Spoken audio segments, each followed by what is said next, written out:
This is Mobile Suit Breakdown, a podcast about Japanese sci-fi mega franchise Mobile Suit Gundam, for new fans, old fans, and not yet fans, where we watch, analyze, and review all 40 years of the iconic anime in the order it was made.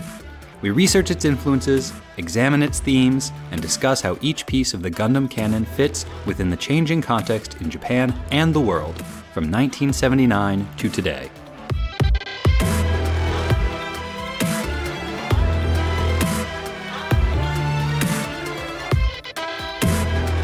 This is episode 1.33, No Family, No Homeland. And we're your hosts. I'm Tom, lifelong Gundam fan, and I'm here to bully Shar. And I'm Nina, on tenterhooks wondering how this will end.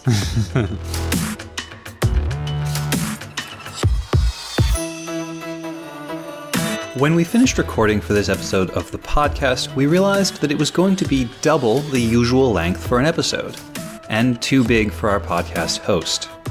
There was no easy way to cut it down, and we do feel strongly that these two episodes of the show need to be analyzed together. So, we made one huge episode, and then we chopped it into two halves. You are currently listening to the first half. The second half will pick up right where this one leaves off.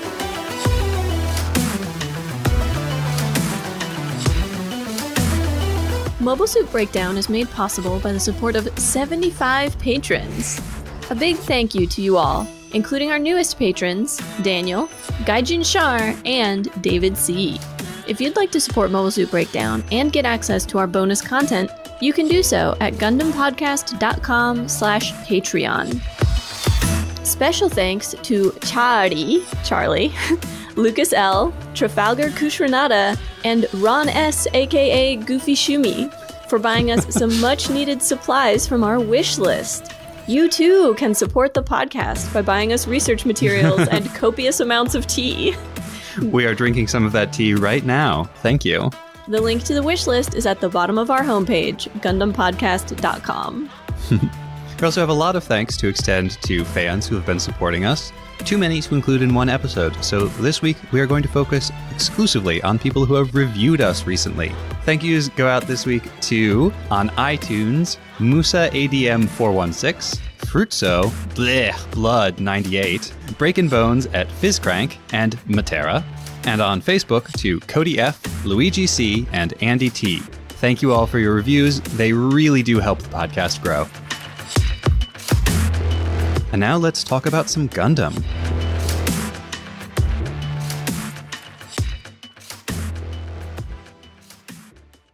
Last week, the White Base returned to Solomon, physically and emotionally exhausted after their ordeals at the Texas colony. But their rest was interrupted, first by a terrifying stealth attack by Lalah in the Elmeth, and then by the return of the Bra-Bro and the arrival of a new Zeon new type, Lieutenant Shalia Bull. Despite Shalia's powers and the Bra-Bro's startling use of wire-guided drones to attack from multiple directions at once, Amuro was able to use his own powers to locate and destroy the Bra-Bro. Victory comes with a price. Amuro has pushed the Gundam past its limits, and finally it breaks down, leaving them all defenseless against another new type attack. This week we are covering Mobile Suit Gundam episodes 40 and 41, Lalah's Dilemma and A Cosmic Glow. And now, the recap.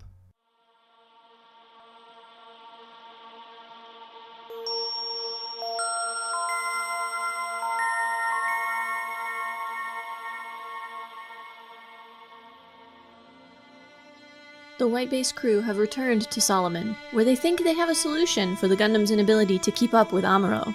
Dr. Mos Khan leads a group of technicians in modifying the Gundam with a magnetic coating, but there are no guarantees, and they haven't had time to test anything. Granada and Abawaku form two ends of the last line of defense for the Zeon homeland. Behind this line, Girin has ordered the evacuation of Mahal, one of Zeon's colony cylinders. Families are separated, forced to leave everything behind, and stragglers are beaten by soldiers. In the capital, Girin discusses his plans with Degwin. The evacuated colony will become a solar ray weapon and defend the rest of Zeon. As he listens to Girin's plans for population control, the promotion of so-called superior races, and total dictatorship, Degwin asks if Girin has ever heard of Adolf Hitler. Girin remembers him only vaguely, as a historical figure, but does not hesitate to call himself a follower of Hitler. He leaves the capital to take command of the forces at Abawa-ku. Lalah has her first sortie against a small Federation force. 2 Rickdoms are meant to provide her cover fire, while she attacks from behind them with the Elmeth's bits. But when they see Lalah's abilities, the Rickdom pilots retreat, leaving Lalah to face the ships alone. Under a barrage of constant fire, Lalah is unable to control the bits effectively. It is not until Char joins her in his Gelgoog that she is able to concentrate again, destroying the last ship of the group. Federation forces are departing Solomon in 3 groups, all headed for the Zeon homeland. With the Gundam modifications finally complete, the White Base joins the rest of the fleet. As they approach the rendezvous point, they see that battle has already begun and quickly sortie their own forces. Almost immediately, Amuro can hear something calling to him, and can sense Lalah and Char nearby.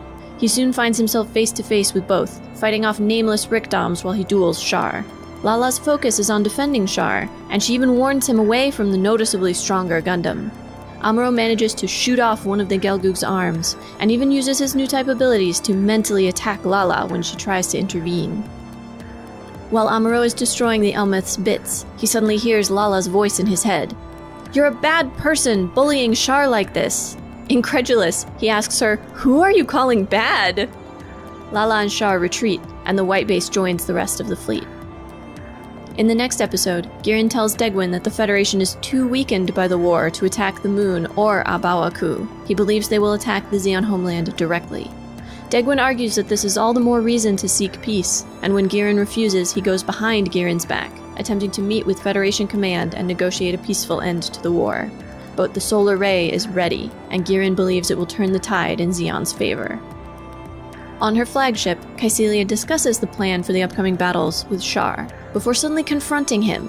She knows he is Kasval, and that until recently he planned to overthrow the Zabi family.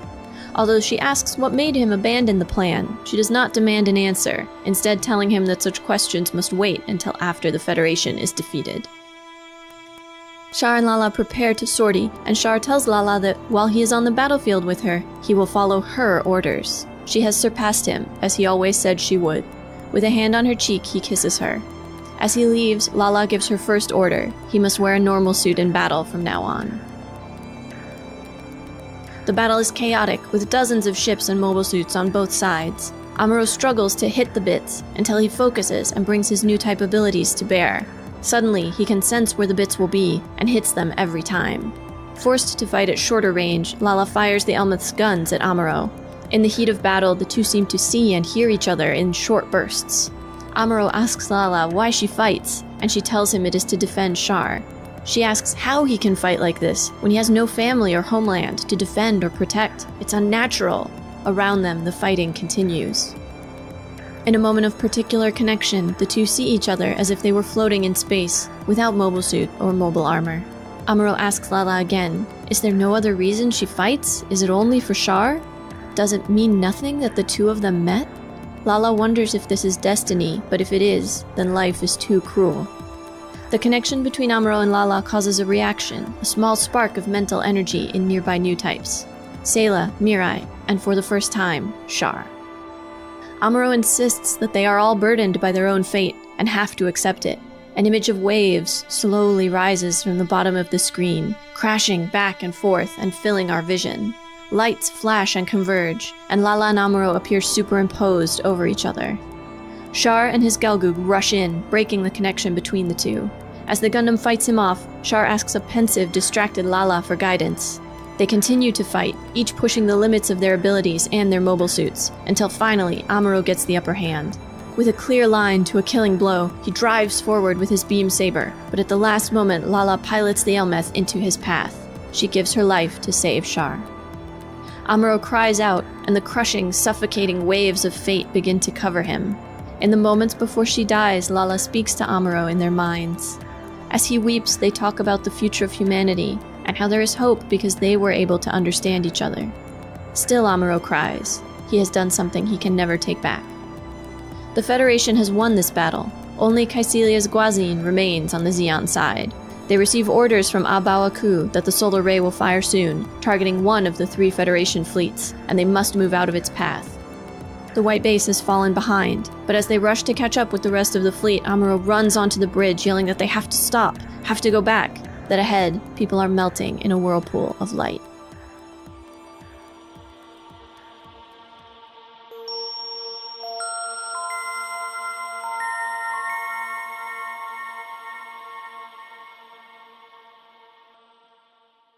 So we just finished watching Lalah's Dilemma and A Cosmic Glow, episodes 40 and 41 in the Japanese version, or 39 and 40 in the American version. The Japanese titles for these episodes are Hermes no Rara and Hikaru Uchu. So Cosmic Glow to Hikaru Uchu is pretty good. Hikaru is light or bright. Uchu is space. But Lalah's Dilemma is kind of an interesting one because, for one thing, she doesn't seem to face any dilemmas in the episode. I wonder if they just had trouble translating Hermes no Rara. Because I suppose if I had to translate it, I would probably say something like Lalah of the Elmeth. Which admittedly is kind of odd sounding in English. Can you quickly explain how possessives work in Japanese? Lordy, okay. Japanese uses possessives more than English does. For instance, when we talk about a city in a state, we might say New York, New York, Anchorage, Alaska. In Japanese, that order would switch. You go from the conceptually biggest thing to the smallest. So you would say Alaska no Anchorage, New York no New York. From broad category to narrower category. That's why Japanese names work the way they do, with the family name first and then the personal name second. Right, because the family is the bigger category to which this one individual belongs. And if you look at historical names from way back in Japanese history, they use the possessive signifier, the word no, in between the clan name and the personal name. Minamoto no Yoritomo. Yes, correct. So there's some interesting implications if you say Hermes no Rara. Because it's not Lalah's Elmeth. Right. It's not that it belongs to her. It's sort of that she belongs to it. Yeah, I think Lalah of the Elmeth is a pretty good translation there. I like it conceptually and sort of aesthetically. Yeah, I mean, that was the idea. I wouldn't say Elmeth's Lalah. That just doesn't work in English. Yeah.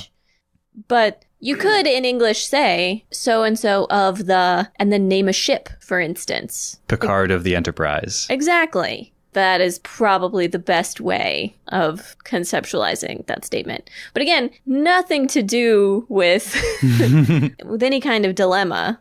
Yeah, we're going to come back to Lalah later, so I don't want to get into this too much right now. But I will say, I think in the institutional memory of this episode, in the way that it is remembered by the fandom and the way it's treated in the Gundam canon later on, Lalah is definitely treated as being more conflicted, more innocent than she is actually portrayed as being in this episode. Lalah has got no compunctions about what she is doing here. Lalah has exactly one thing she is trying to accomplish, and that is to protect Char and do whatever Char wants her to do. I think there are some complicating factors, but like you said, we'll come back to it.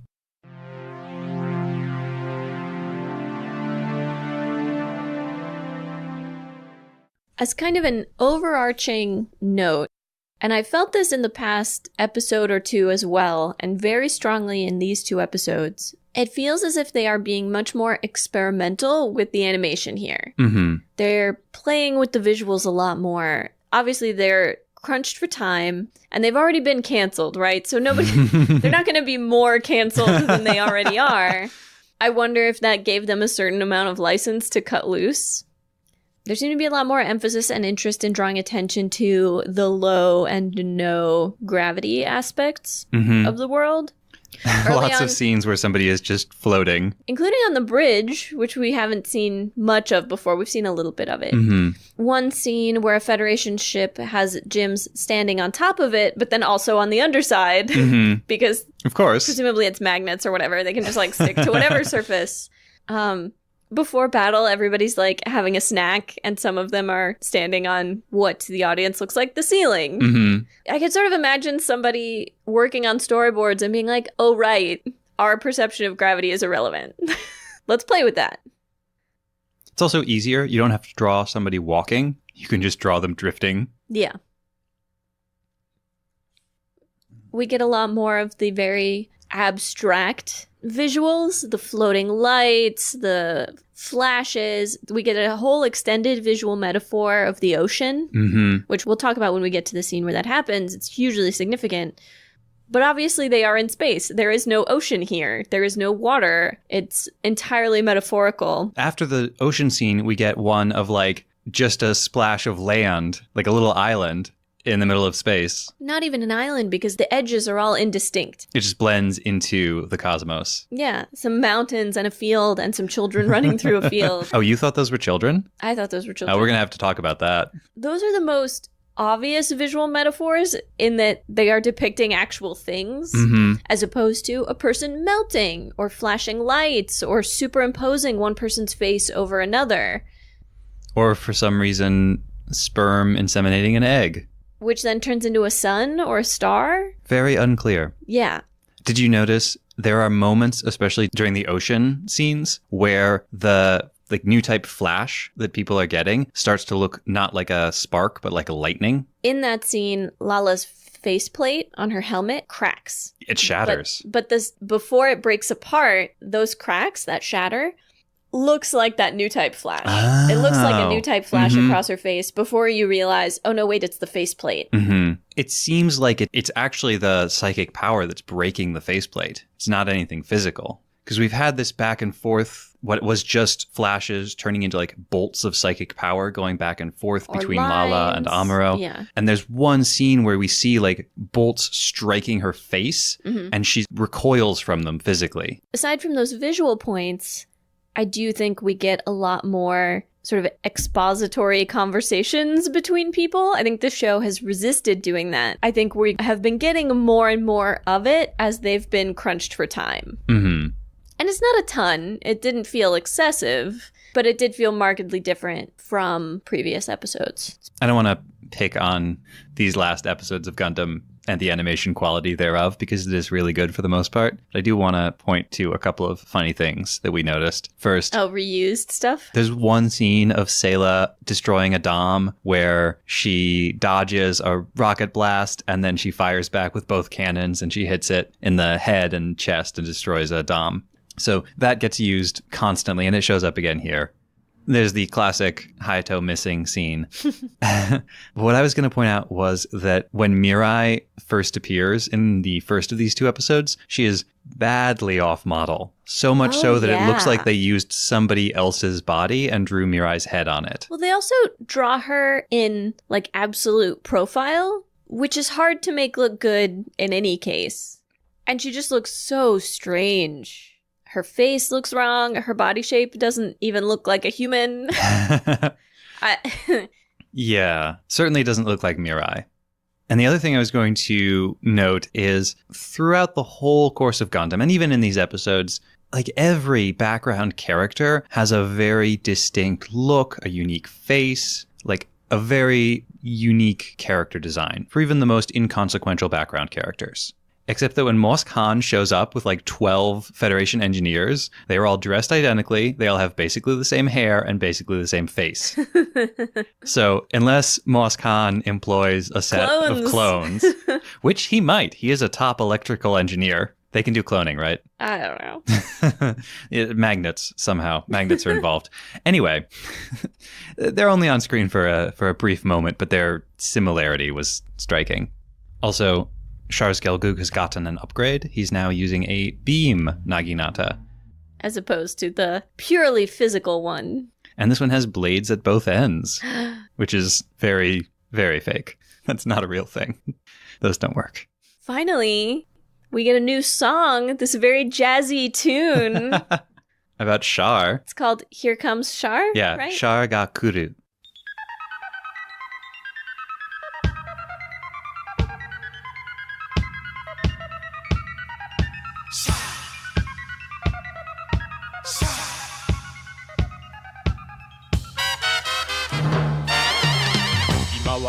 さすべてを忘れて一人残った傷ついた俺がこの戦場で後に戻れば地獄に落ちる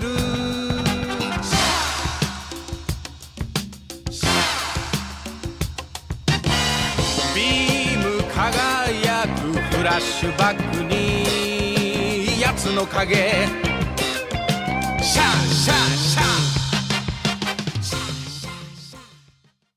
Which mostly felt odd to me because it's a very, I think, peppy, jazzy, fun song in a really serious fight scene. Yeah. And a fight scene where Char is of tertiary importance.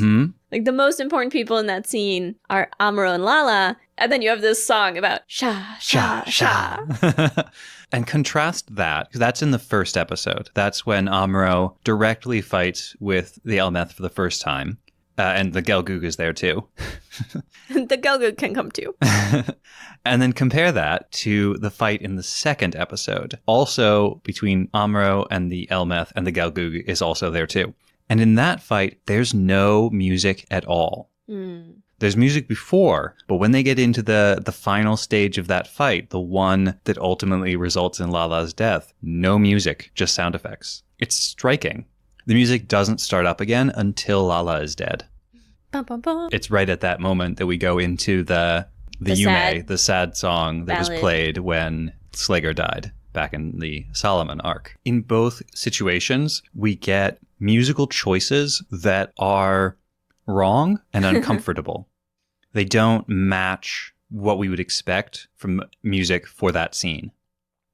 Yeah, I think that's true. Although the silence was not as jarring to me, I think because I've gotten used to the show playing with the lack of music. The very jazzy sort of upbeat, here comes Char, which I was telling Tom, to me sounds like the theme song for a 60s or 70s spy movie.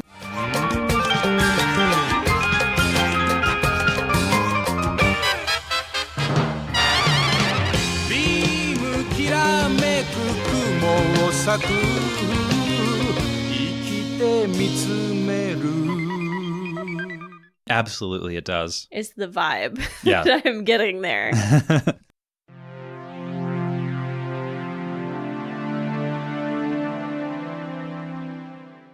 When we first started talking about how to talk about this episode, we had a whole long list of categories. And then we started condensing them and condensing them and condensing them. And eventually we decided there are really two storylines running through these two episodes. One of them is Amuro and Lalah, and Char can come too, which we'll talk about later. The other one is a story about the Zabi clan and the Zeon homeland, because something very interesting is happening there. When I mentioned exposition earlier, one of the bits that I was thinking of is this early conversation we get between Degwin and Girin.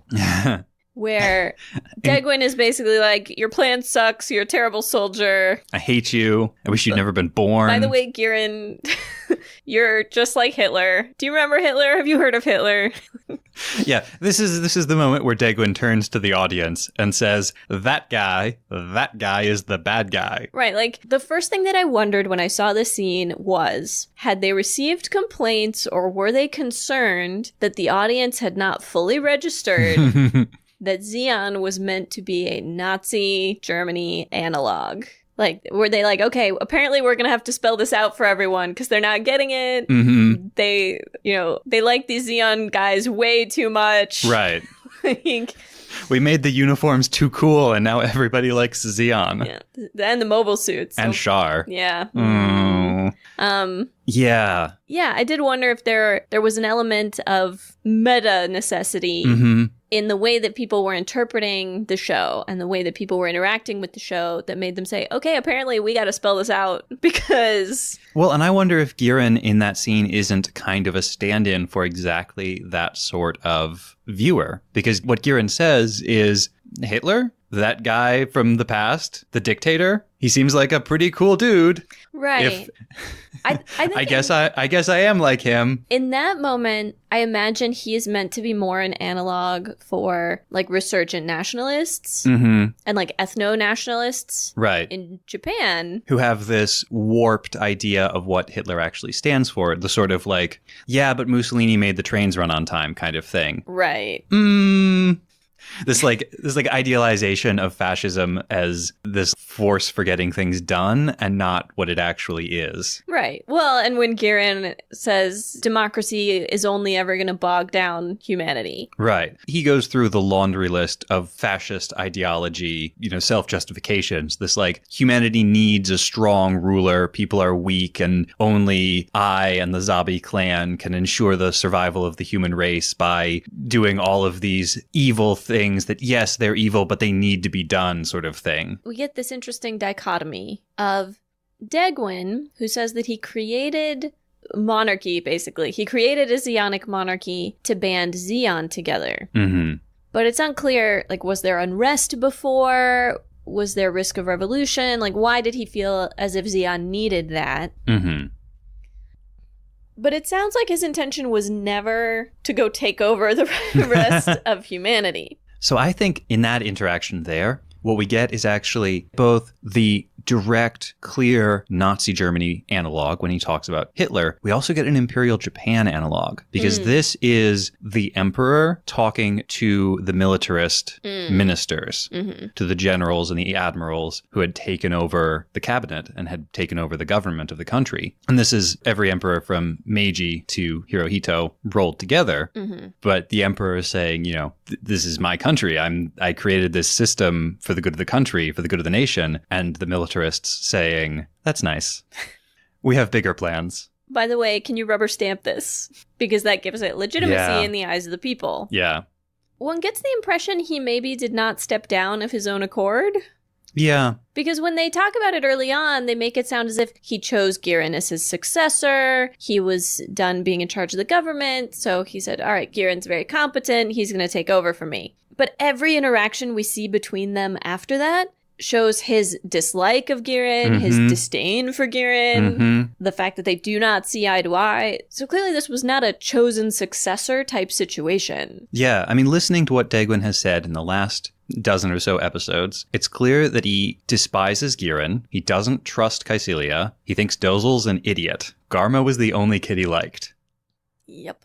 And you pointed out in the episode, and it's probably not a bad comparison, although I don't remember my history well enough to know if it's a spot-on one, but that Degwin may also be meant to be representative of the Kaiser. Yeah, that might take some more digging to figure out how well that tracks. World War I and World War II get a little mixed up in Gundam. And we know that Char is meant to be a Red Baron analog. He was a fighter pilot during the First World War. We know that Zeon has some Nazi Germany, but it also has some Prussia, and it has a lot of Imperial Japan. So these were all situations where you have an older, tired, weak monarchical figure who remains as a figurehead for a domineering military government. Also, where it's worth pointing out, the idea of a nation state in all of those cases was relatively new. Like, it was not all that long before that Japan had been a bunch of separate fiefdoms, more or less. And the idea of a Japanese nation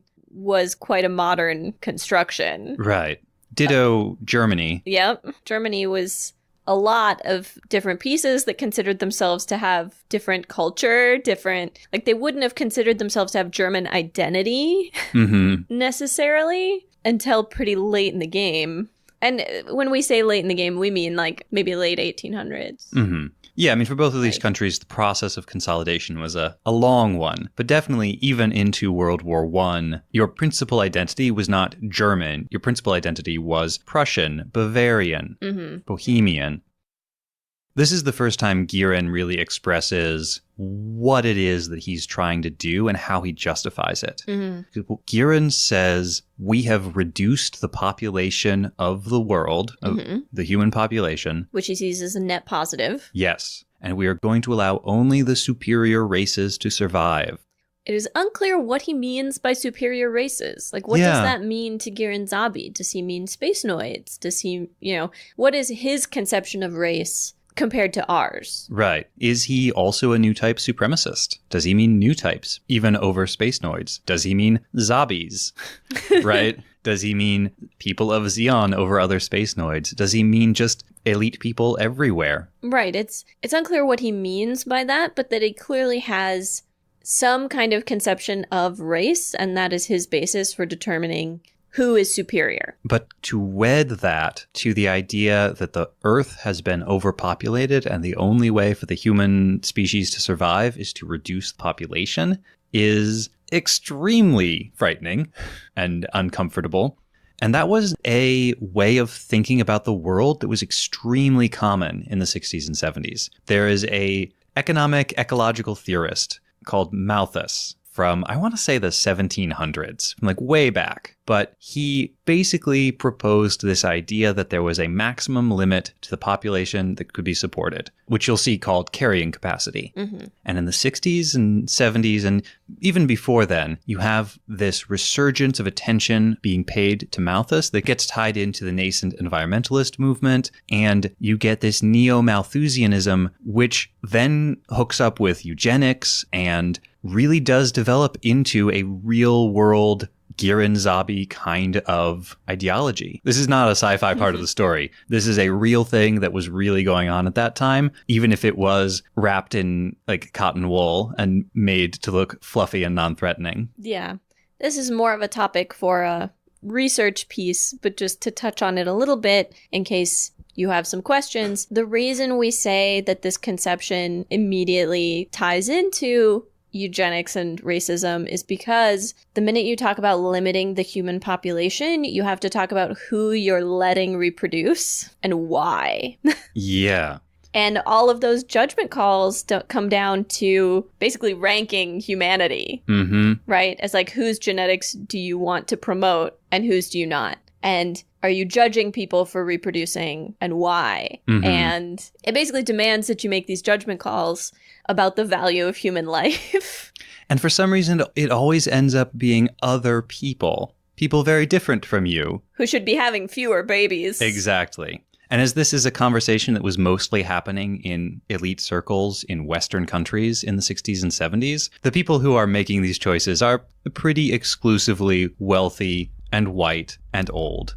And then you get situations like China, where the one-child policy has led to some pretty severe societal problems that we are only just now really having to grapple with. It's bad for society to have that many unattached young men, like that high a percentage of young men who probably will never be able to marry. Yeah, that many single children who are going to have to support two parents. So yeah, we'll talk a little bit more about Malthus later, but if you were wondering why we said that ties into eugenics, that's why. And if you're wondering why we said it ties into the environmentalism movement, it's because in those early days, a lot of the emphasis was on there are just too many people consuming too many resources, and the only solution is to have fewer people. And this is not new for Gundam, right? Going back to the very foundation of the Universal Century, there's a reason that all of the poor people got sent to the colonies. And it is because the rich people felt that the Earth was overcrowded. And look at the societal consequences of that decision. The antipathy between Degwin and Girin goes so deep that Degwin actually takes action behind Girin's back to go and attempt to negotiate with the Feddies. Of course, Girin knows immediately. He figures it out, but Girin never would have let him go. No. But yeah, right at the end of A Cosmic Glow, we find out that Degwin's ship has arrived at Revel's flagship because Degwin wants to try to negotiate a peace. And this ties into the other aspect of the Xeon homeland story, which is their preparations for the final defense. And what inspires Degwin to go sue for peace is that Girin has concluded the Federation is going to attack Xeon directly, and that he is preparing to fight the war inside 3, in the home colonies. And not just that, but he has decided to sacrifice one of their colonies, Mahal, in defense of the rest. And Degwin tells him outright that he thinks this is a horrible military decision. that there are certain prices you should not pay. Even for victory. Well, because after the fact, you still have a populace to lead. Mm-hmm. And there are certain things that if you subject your people to, you render that populace like ungovernable after the war, whether you win or not. The thing I immediately thought about, which we talked about a bit in the War Orphans research, was if this was meant to be indicative of the evacuation of Manchuria. Mm-hmm. The Soviet army was coming, the Chinese army was coming, Japan was not going to be able to hold Manchuria, and everyone who could get out did. Everyone rushed to the port cities and tried to get out in time. Well, almost. Yeah, the ships stopped leaving before everybody could get out. A lot of young people did not have the resources to get out on their own. I'm sure there were plenty of adults who didn't manage to get out on their own. Well, the thing I was going to point out is way back in, I think, episode 1.2, when we talked about the Japanese plans for the last-ditch defense of Japan. We talked about how Japan created these civilian battalions. Basically, every civilian who plausibly could fight was expected to do so. Now, that never happened on the home islands, but it did happen on Okinawa, and it did happen in Manchuria. It happened, in the colonies, where the people weren't quite as Japanese. There's no implication in the episode that they fail to fully evacuate Mahal, but it's, 1.5 million people, they say? Who now suddenly are going to flood all the remaining Xi'an territory. They pull no punches. The evacuation itself, the displacement itself is horrible and traumatic. Families are separated. People are beaten by soldiers. These are people who have probably lost everything. We only ever see people with small bags. So imagine somebody tells you, like, okay, you can pack a backpack and leave. And with the absolute certainty that everything you leave behind is going to be destroyed. Yeah. Which is when we learn that the solar ray, while similar to the Federation solar ray, is constructed quite differently. Because they're using the inside of the O'Neill cylinder with additional external mirrors to create the ray. Mm-hmm. One thing I very much appreciated is the slow burn on the use of the solar ray. They mention it at the beginning of Lalah's dilemma. It doesn't get fired until the end of a cosmic glow, and we actually don't see what it hits. We see the beginning of it firing, and we see Amuro's reaction. Right. To his knowledge that it is firing. His new type sense of it, which he describes as people are dissolving in a whirlpool of light. That is the light of hatred. Nina just shuddered. It's a small thing, but when the Xi'an solar ray fires, you can actually see the colony being pushed backwards by it. The force of it. I also found myself wondering, the white base is supposed to be at the forefront, but they have to wait for the Gundam repairs. And is that why they're not in the path of the solar ray when it fires? I'm making my I can neither confirm nor deny face. The other piece of the Xi'an homeland storyline takes place in a very different part of space, and it's Caecilia. Confronting Char, that she knows that he had planned on taking vengeance on the Zabi family. She knows that that plan has been sidelined or put aside completely. She knows who he is. Mm-hmm.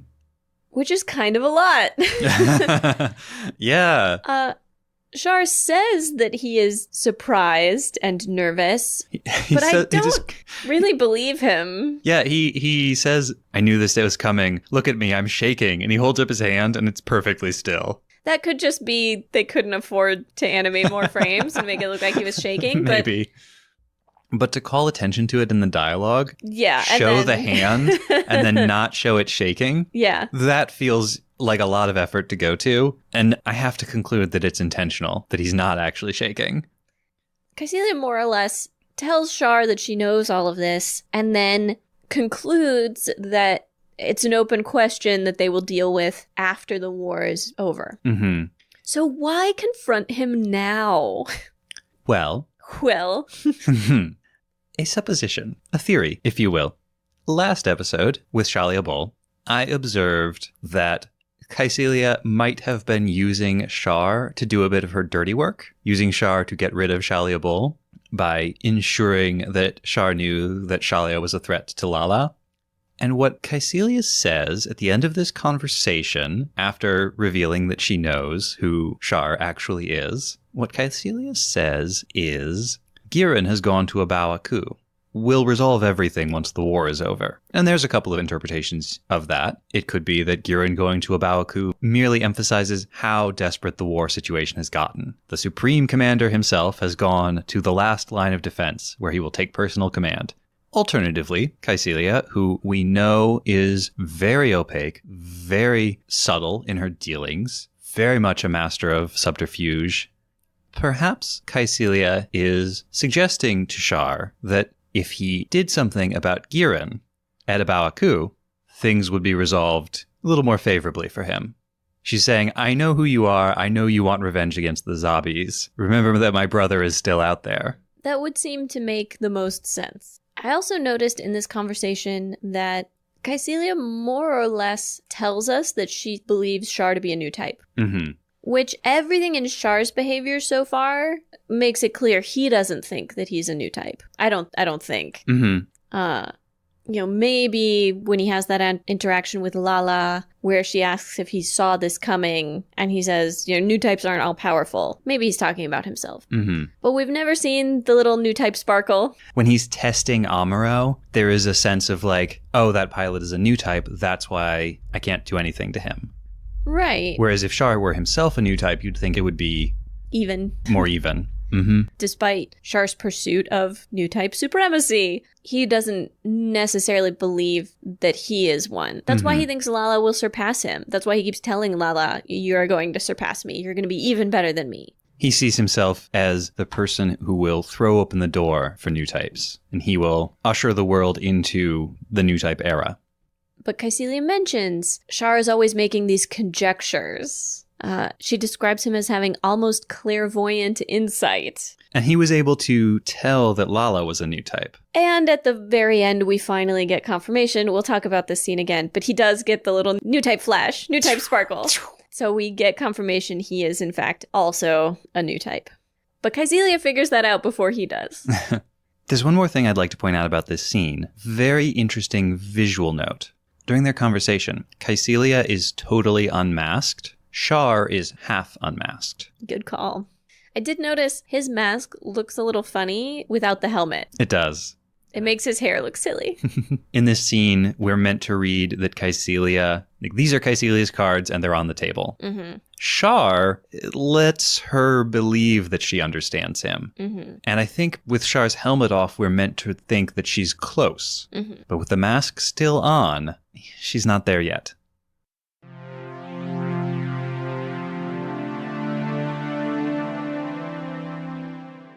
You were talking about the slow burn on the solar ray system, and I really appreciate the slow burn on Lalah. How do you mean? Well, Lalah was first introduced way back in Side 6, many episodes ago. And since then, we've had the White Base doing all kinds of things, Zeon doing all kinds of things, Solomon, Texas, and all along, Lalah has been in a couple of scenes in each episode, developing, getting closer to the front, learning and growing and expanding her abilities, expanding her consciousness, and increasing her arsenal. In the previous episode in Shaliabul, we had a whole sequence of Lalah showing off just how powerful she can be. And now we get Lalah in battle with the Gundam for the first time. And unlike most Zeon forces who show up this late in the show, she doesn't appear and then get killed in one episode. We also get some glimpses of her weakness, though. She is essentially incapable of focusing if she doesn't have cover. If she has to dodge someone else's attacks, she's helpless. Yeah. Well, she's not a hardened soldier. She's incredibly dangerous. Yeah. But this is her first time in a real battle. This is her first time being shot at. And that dichotomy, that contrast between her incredible power and her fragility, her inexperience and her weakness, that's in the show. The veteran Zeon pilots who are assigned to be her guardians, essentially, her supports, have that exact same reaction. They see her power and they don't see her weakness. This touches on something that I think Lalah sets off, but it also affects Amuro and the white base crew, which is we kind of see some non-new type humans experience almost existential crises when exposed to new types. The sense of, well, what is even the point of me when this other person can go do the work of 10 people like me? Like, why do I even bother? Why do I exist? What am I doing here? Yeah. Why am I in danger? Right. Why should I risk my life when one of these new types can do everything? It is the crisis of the ordinary person in the presence of the superhuman. It's the second order question that sci-fi stories always have to wrestle with once you introduce some means by which some subset of people become superior. Whatever that means is, if it's magic, if it's science, if it's cybernetic enhancements or brain pills or whatever. Whatever it is, as soon as some people have it and some people don't, you have to reckon with what that means, socially and psychologically for the people who are left behind. Lalah's uniform gets brought up again. Caecilia finds it offensive that Lalah is not wearing a uniform. Caecilia also not wearing a uniform, though. Yeah, but Caecilia is a commander. Yeah, I want to say she's like a rear admiral or something. And in fairness, we have never actually met another Zeon rear admiral. Maybe they all dress like that. Maybe they're all wearing skin-tight purple leotards. With pointy shoulders. I think you're being a little nitpicky because while we've never seen anyone else in Caecilia's same outfit, whereas the men in her family we've seen wear more or less the standard Zeon uniform, something about her outfit is clearly a uniform, right? It doesn't look like civilian clothes. It's not just an outfit. It's clearly a uniform, even if she's the only one who wears it. Whereas Lalah's is clearly not a uniform. Yes. No, you're right. And Char makes another new excuse as to why she's not wearing one. I still think, and perhaps even more now, it's about a sense of ownership that Lalah is not Zeon's. Lalah is not the Zabi's. Lalah is his. So he's not going to put her in a Zeon uniform. It is also when discussing Lalah's performance after that first fight that we hear Char mention the creation of a special new type combat force. Yes. I would think you'd want to spread the new types around. Char's desire to concentrate all of the new types into a single force I mean, who would be the natural leader of such a force? You would need someone who had experience commanding new types. And after the death of Shalia Bull, who in the Zeon military has experience commanding new types? And in the final big point about Lalah, before we get to her scenes with Amuro towards the end, is this apparent romance with Char. Yeah. And that is her sole motivating thing. Her sole motivation is to protect Char. That's it. That's all she's got. Well, I presume she also wants to impress Char. She wants to please Char. She wants to get more Char smooches. She describes him as having saved her. None of their previous interactions, to me, spoke to any kind of romantic attachment on Char's side. Like, until he kisses her here, I could easily have pictured him, affectionate towards her, but not in a romantic way. In a more, like, platonic, familial kind of way. Yeah. So to me, that felt manipulative. Yeah. It wasn't about, I love you and we're going into battle together. It was about, I know this is going to motivate you. And ensure your loyalty to me. So, kiss, kiss. And I think that scene has to be a conscious mirror to the other time we had a kiss right before people went into battle. And that was Slager and Mirai, which was also a kiss with a lot of complicated things going on and not a lot of romance. And it's also a situation where after the kiss, one person, and in both cases it's the woman, says something along the lines of, I want you to be safe out there. Yeah. Char tells Lalah he'll follow her orders, and her very first order is, you have to wear a normal suit into battle. And she doesn't phrase it as an order. To be fair, in the Japanese, she phrases it as a polite request. Because even though he says he'll follow her orders, he still outranks her. So she's going to be polite. So at one point, she tells Amuro that she sees him as bullying Char, which again, that's the word she uses in Japanese, is to bully. And Amuro is flabbergasted, like, what are you talking about? This is battle, not a schoolyard. Like, well, it's very black and white thinking. Char good, everyone who opposes Char bad. Right. I've talked before about how she seems very childlike to me. Mm-hmm. And the way that she looks at battle also seems childlike to me. She has this one very clear motivation. She appears to have no conception of the broader issues at play whatsoever. We've never seen her experience the remorse that we saw Amuro experience early on. This idea that, like, oh, I have killed some people. Yeah. Nothing. Doesn't affect her at all. And part of that's the distance that she gets with the Elmeth, but part of that's this way of thinking that she has. And that's, that is a very common reaction to trauma, especially trauma early in childhood, especially sustained trauma early in childhood. And everything we know about Lalah tells us that she had a very traumatic childhood before Char found her. And that's part of the reason, like you mentioned earlier, that Lalah is unconflicted. And you're absolutely right. But Lalah has the Stockholm Syndrome. Like, Lalah was traumatized and then has been ever since Char found her. And let's be clear, he wasn't out rescuing orphans. He was looking for new types. He was looking for people with special abilities when he found her. And has been a master manipulator to make her need his praise, need his affection, need him. Yeah. And so, like, yes, she's unconflicted, but also she's someone who has really been horribly shaped by her life. Absolutely. And it's created a psyche that is very rigid and, in a way, very fragile. We're going to talk about this later. I'm only going to touch on it now, but when she and Amuro have that connection, she suddenly has this realization that Amuro is not Char, but also not bad. And trying to wrestle with those two ideas, which in her mind, in her worldview, are completely contradictory, causes her so much pain and discomfort. Yeah. And maybe now we should talk about Amuro so that we can get to talking about the two of them together. The first scene Amuro gets in this episode is with the Gundam and Mos Khan. I wanted to talk about even before that, actually. Then go ahead, please do.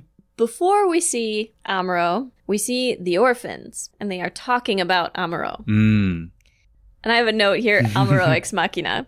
Because this is the scene where Amuro physically exits the machina? No, because one of the kids posits, isn't it good that Amuro is getting stronger?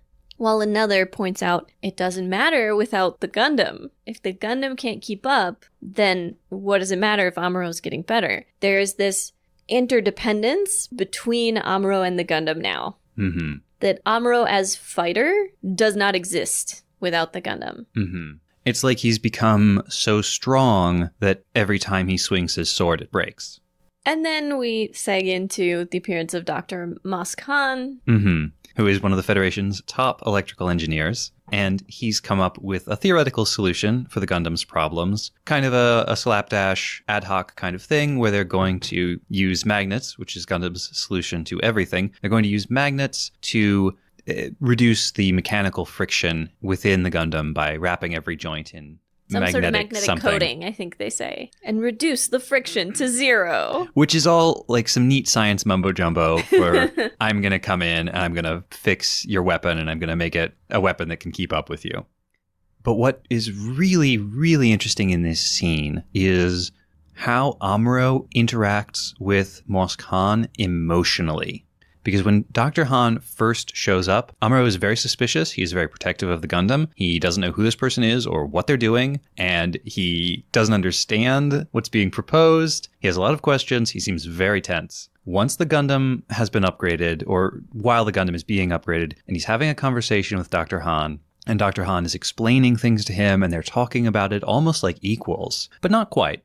The expression on Amuro's face and in his voice is not like appreciation. It's not respect. It is affection. It's affection. It's love. It's attachment. This is the relationship Amuro has always wanted with his dad. And Yeah. Moss Khan is enough like his dad, this brilliant scientist who's working on the Gundam, but who is actually talking to Amuro about things and explaining them, and even appears to care about Amuro and wants him to continue being alive. I was going to say, they have that joke back and forth about, he's like, come back safe, kid, more or less. And Amuro's like, oh, because you just want the data, right? And he's like, oh yeah, of course, I just want the data. Like, they're clearly joshing each other. Yeah. About this.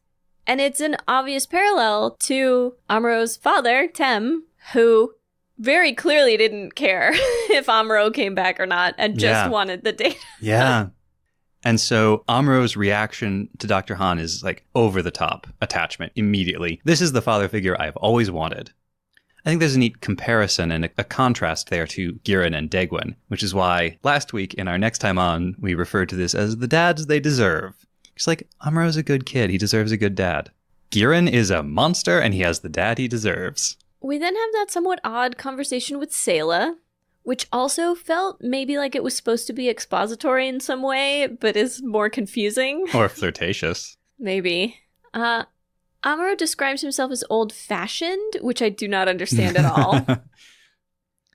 I think that has to be a line that would have made sense in the 70s. And doesn't make sense now. He's like, I don't know if I'm a new type. I think someone's more likely to describe me as old type. Well, what Sayla then says is like, yeah, you're not at all like groovy and far out. Which we looked up the word. It is a colloquialism for groovy. Yeah. And the word it's based on is like to fly or something. Or leap or, yeah. So yeah, I think what Amuro is saying here is like, I'm not like trendy and with the times and very like chill and mellow and, late 70s kind of young man. I'm a serious, dutiful 40s and 50s kind of man. Sayla goes on to describe him as sentimental, which he absolutely is. Mm-hmm. And then he's like, oh, the way you're describing me makes me sound really uncool. This is not flattering, Sayla. He's not really hurt. They're having fun. I had a strong feeling from this scene that we were supposed to learn something about these characters, and I don't feel like I did. Felt a little wasted to me. I have a revelation. Oh. From the out-of-show canon. Yes. And I'm a little hesitant to reveal this. I'm just going to go ahead and say it. In the novels, Amuro and Sayla are a couple. Okay. So maybe we're supposed to get a sense of them being flirtatious. Yeah. Okay. Shrug. I don't buy it. I don't really buy them as a couple, but whatever. Yeah, honestly, the only couples so far that have made sense to me in the show were Mirai and Bright when they were together. I was like, okay, that makes sense to me. Mm-hmm. And like Matilda and Woody, who we never see together, but from seeing them separately, we're like, all right, we see how these two people would have gotten along. Yeah. Well, Dozel and Zena. Yeah, in their messed up kind of way. Char and Lalah in their messed up kind of way. I'm just saying it makes sense. I see that couple. Yes. Char and Garma. Yeah, it's true. Okay, so there have been a fair number of doomed couples who have made sense. And a lot of not doomed couples that I'm like, no, you have not shown me anything in the show for me to find that relationship believable. Mm-hmm.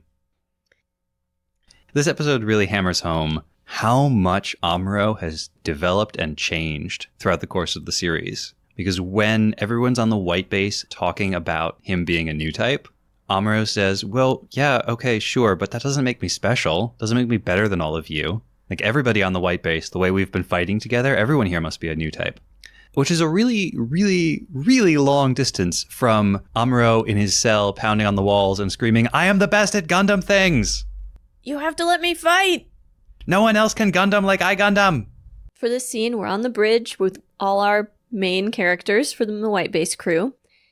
And hearing them all talk about new types, and we have a few people who we've seen definite signs. We have a few people who are strong possibles. So they've lived in space their whole lives. They're fighting on the white base, who knows? And then we have a few people who seem like definite no's. And one of those people is Bright. Yeah. Bright grew up on Earth. Bright has only been in space a very little while. And every time the new type conversation comes up, he seems like he's wrestling with something. And this is the counterpoint to those two Zeon officers talking about, well, Lalah didn't need us. She could have fought that whole group by herself. Bright is wrestling with the fact that he doesn't feel necessary. Yeah. That he has a crew full of people whose powers are beyond his comprehension. And it may not be simple, it may not be straightforward, but I think he's having a bit of a crisis about it. And if you have any doubt about this, if you have any doubt about whether Nina's right about this, it didn't occur to me until she started saying it, but right when he's shown wrestling with this issue, pondering the new types issue, there's a moment where something needs to be done and he doesn't get a chance to give the order because Mirai has already given it. And he is about to countermand it, or not countermand it, he's about to say, oh, but what about? And she's like, oh, let them handle it. Yeah. And he's sitting there in his chair, muttering to himself, new types, huh? And Mirai asks him what's wrong, and he just kind of shrugs her off. It's very subtle, but I think it's clear that the idea of new types weighs on him, and not in a way that he thinks it's bad. There's no indication that he thinks there's anything wrong with Amuro using these abilities or anything like unnatural or bad about it. So I think it's got to be his place in all of this. How does he fit? I think there's also an interesting aspect with Frabo there. Because Frabo is part of those conversations. Often the conversation takes the form of somebody saying, gosh, I think new types exist, don't you, Frabo? And Frabo going, yeah. It happens a couple of times where someone makes a statement, but it's in the form of a question and it's directed to Frabo. And the expectation is that she will just say, yeah. And so Frabo is constantly reaffirming the existence of new types, but we've had no evidence that she's one either. We get very little time with her. I don't think we see any sort of emotional response from her. But we know she has been grappling essentially with this question for a long time. Because she, more than anybody else, and for the longest time, has been dealing with the issue of Amuro being different, and Amuro being different from her, and going beyond her. Thank you for listening to the first half of Mobile Suit Breakdown episode 1.33, No Family, No Homeland. The second half begins right where this one left off.